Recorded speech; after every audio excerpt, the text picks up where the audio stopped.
Hello दोस्तों, welcome to my YouTube channel GeM basics. दोस्तों, आज मैंने ये स्पेशल वीडियो डालने का इसलिए डिसीजन लिया क्योंकि मेरे एक चाहने वाले एक वेल विशर ने मुझे ये बोला कि सर, जो आपका लास्ट वीडियो था, जो आपने एचओडी को लेके बनाया था, उसमें you have used too much of English and कुछ कुछ हिंदी भाषी लोगों के लिए वो आधी चीज़ें समझ में आई और आधी चीज़ें नहीं समझ में आई। तो दोस्तों, मैंने आपसे पहले भी कहा है कि आपके सजेशंस एंड जो भी आप चाहते हैं वो it is always welcomed and I will try my level best. जो आप चाहते हैं मैं उसी तरह से आपको समझाऊं। तो उसी कड़ी में उस स्पेशली उस पर्टिकुलर इंसान के लिए, उस इंसान की वजह से मैं ये वीडियो वापस डाल रहा हूँ। जो हमारा लास्ट वीडियो का टॉपिक था एचओडी और उसके क्या क्या रोल्स होते हैं। होप सो आपको ये वीडियो पसंद आएगा। दोस्तों, आज हम बात करेंगे एचओडी की। एचओडी कौन होता है?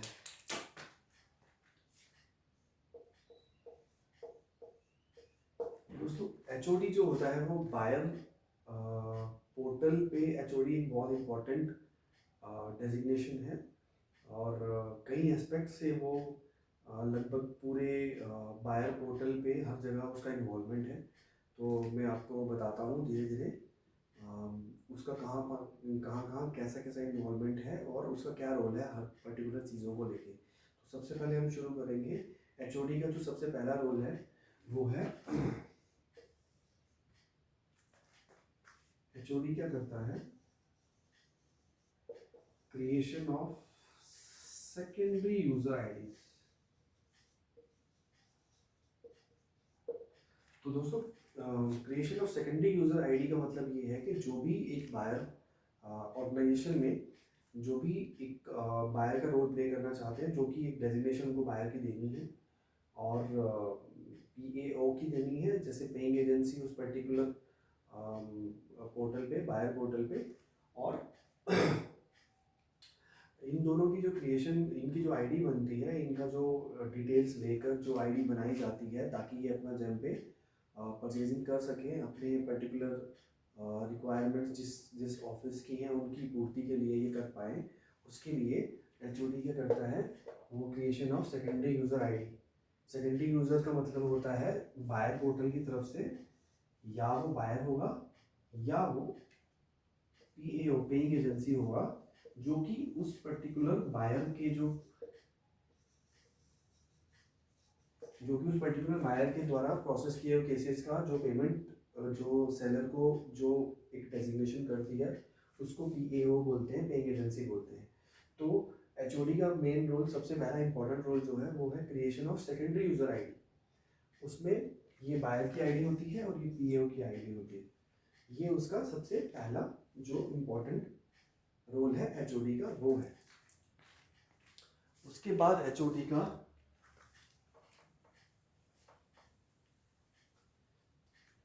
उसके बाद जो एचओडी का सेकंड रोल है वो है, मैं आपको बताता हूँ। कई बार क्या होता है कि कुछ डेजिग्नेशंस, कुछ कुछ ऑफिसर्स, कुछ बायर्स, कुछ पेइंग एजेंसीज जो होती हैं, वो अपना कार्यकाल ख़त्म करके उस पर्टिकुलर ऑफिस में या उस पर्टिकुलर ऑर्गेनाइजेशन में चले जाते हैं। तो एचओडी क्या करता है? अगर वो जैसे जो जा चुके हैं उनकी आईडी को आइदर वो डीएक्टिवेट करता है, अगर वो डेजिग्नेशन नहीं चाहिए तो वो डीएक्टिवेट करने में जो एचओडी का मेन इंपॉर्टेंट रोल होता है। और अगर वो पर्टिकुलर डेजिग्नेशन अगर किसी को ट्रांसफ़र करनी हो तो वो उसको आईडी को, डेजिग्नेशन को उस पर्टिकुलर ट्रांसफ़र करने में भी एचओडी का सबसे इंपॉर्टेंट रोल होता है, क्योंकि एचओडी की आईडी में जाकर ही या तो आईडी डीएक्टिवेट होती है और या ट्रांसफ़र होती है। एक और रोल होता है यहाँ पे, आईडी को, किसी डीएक्टिवेटेड आईडी को अगर वापस एक्टिवेट करना है, जैसे उस पर्टिकुलर आईडी में जेम बायर को वापस एक्टिवेट करके उसकी सेवाएं लेनी है, तो आईडी एचओडी उसकी आईडी को एक्टिवेट भी करता है। ये मेन जो दो दो रोल अब मैंने आपको बता दिए, ये दो रोल्स हैं जो HOD की आईडी से होते हैं।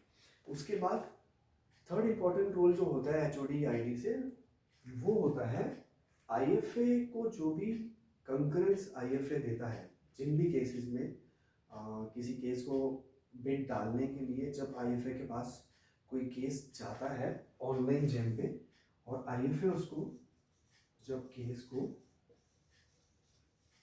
कंकर करता है, तो वो पर्टिकुलर जो बिड होती है वो IFA की कंकरेंस के बाद HOD की आईडी में अप्रूवल के लिए जाती है।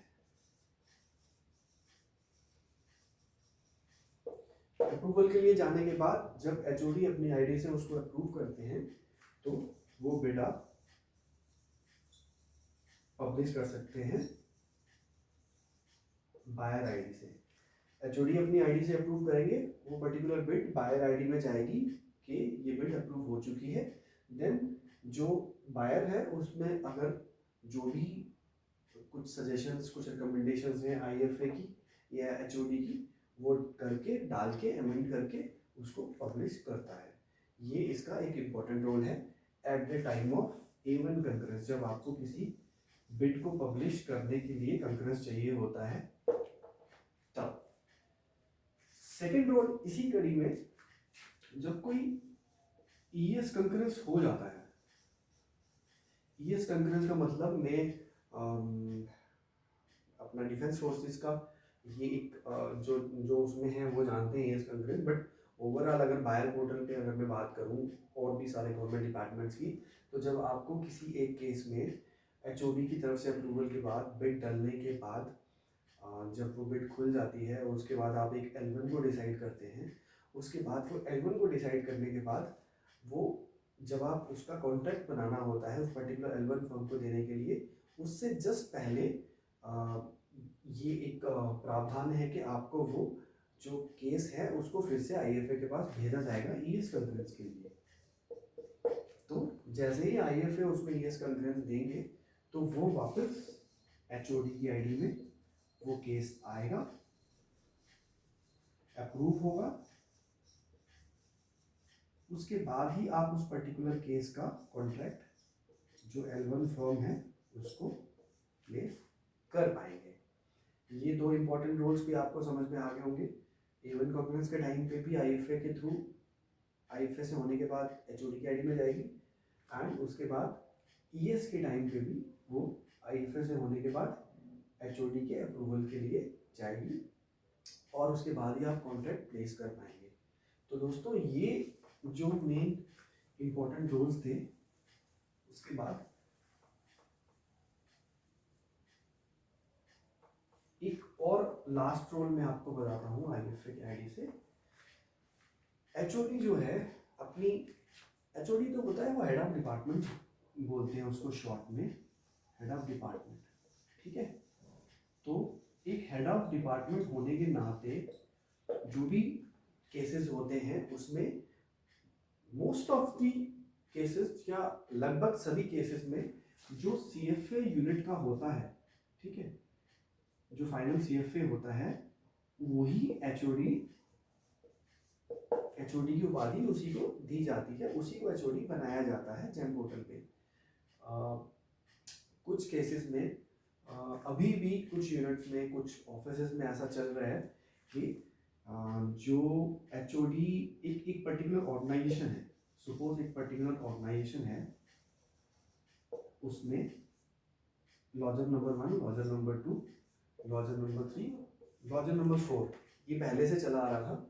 अभी भी सपोज करो एक ऑर्गेनाइजेशन में 4 लॉजर ऑफिसेज हैं, लॉजर यूनिट्स हैं 4, तो उन 4 लॉजर यूनिट्स के जो कमांडिंग ऑफिसर्स होंगे या जो भी हेड होंगे, तो अभी भी कहीं कहीं ये उनमें सबको इंडिविजुअल HOD बनाया जा रहा है। But as per new GeM guidelines, ये न्यू तो नहीं कहूँगा, लास्ट 6 महीने से ऊपर ही हो गया है इसको आए हुए, 1 साल हो गया, उसके हिसाब से जेम ने ये प्रावधान चेंज करके ये डाला कि उस ऑर्गेनाइजेशन के अंदर चाहे कितनी भी यूनिट्स हो, चाहे 1 यूनिट हो, चाहे 2nd यूनिट हो, चाहे 3rd, बट उसका HOD जो होगा वो उस पर्टिकुलर पूरी ऑर्गेनाइजेशन, जो मेन ऑर्गेनाइजेशन का हेड है वही HOD होगा, बाकी उसके सब सेकेंडरी यूजर्स ही होने चाहिए। ये भी सेकेंडरी, ये चारों सेकेंडरी यूज़र होने चाहिए। तो अब मैं जैम गाइडलाइंस की ही बात करूँगा। पहले ये चल रहा था, अभी भी कहीं कहीं ये चल रहा है, बट आपको कायदे से जो उस पर्टिकुलर ऑर्गेनाइजेशन का हेड है, सपोज एक यूनिट है, उसके अंदर 6-8 लॉजर यूनिट्स हैं और उसमें एक एओसी है, तो वो एओसी ही एचओडी होना चाहिए, ना कि जो उस यूनिट्स के अंडर जो सीओज हैं वो एचओडी होने चाहिए। तो इसको चेंज करना ज़रूरी है। आप इसको ऑर्गेनाइजेशन के जो हेड हैं, जो सीएफए हैं, वही एचओडी होंगे, और उन्हीं के अंडर जितनी भी मैंने आपको बताया सेकेंडरी यूज़र बनेंगे, एक्टिवेशन होगा, डीएक्टिवेशन होगा, ट्रांसफ़र होंगी आईडीज, ये सब उन्हीं के अंडर होना चाहिए। अब एक और जो इम्पोर्टेंट रोल है एचओडी का, जो कि आखिरी रोल जो इम्पोर्टेंट रोल्स में आता है, वो ये है कि एक एचओडी जब न्यू एचओडी आता है, न्यू हेड आता है किसी यूनिट का, किसी यूनिट में, तो जो पुराना एचओडी होता है उसको न्यू एचओडी के नाम पे ट्रांसफ़र करने के लिए अपनी ही एचओडी आईडी में जाके उसको वो उसमें नॉट मी करके एक ऑप्शन आता है, यूज़र में जाके एक नॉट मी ऑप्शन आता है, इस तरह से क्वेश्चन मार्क डाला होता है, उस नॉट मी में आगे जाके आप उन पर्टिकुलर जो न्यू आ रहे हैं उनकी डिटेल्स डालनी है, कॉन्टैक्ट डिटेल्स और आधार नंबर, मोबाइल नंबर, डेजिग्नेशन, ये जो भी है, ये डिटेल्स डाल के आपको सबमिट करेंगे। तो जो ये पुराने एचओडी की जो डेजिग्नेशन है वो उस न्यू एचओडी में ट्रांसफ़र हो जाएगी, और ये उसी एचओडी को करना होगा अपनी आईडी से। तो दोस्तों, ये था आज का हमारा टॉपिक। इस टॉपिक को ऑलरेडी मैं कवर कर चुका था, लेकिन आप लोगों का इतना प्यार मिल रहा है कि मैं नहीं चाहता कि कोई ऐसा भी रह जाए जिसको समझ ना आए। किसी ने मुझे बोला कि सर आपकी लास्ट टॉपिक में पूरा आपने इंग्लिश में कवर किया हुआ था, तो कुछ हिंदी भाषी जगहें भी हैं और कुछ लोग हिंदी ज़्यादा अच्छे से समझ पाते हैं, तो आप इनको प्लीज़ कन्वर्ट करके थोड़ा हिंदी में अच्छे से बता दीजिए, तो हमें भी समझ में आए। ये उनकी तरफ से सजेशन था, तो उनके सजेशन को पूरा करते हुए आज मेरी तरफ से मैंने पूरी कोशिश की कि एचओडी का जो एक स्पेशल लेक्चर लिया जाए एचओडी की आईडी के लिए, जो कि मैंने कल कवर किया था इंग्लिश में। होप सो आपको ये पसंद आया होगा।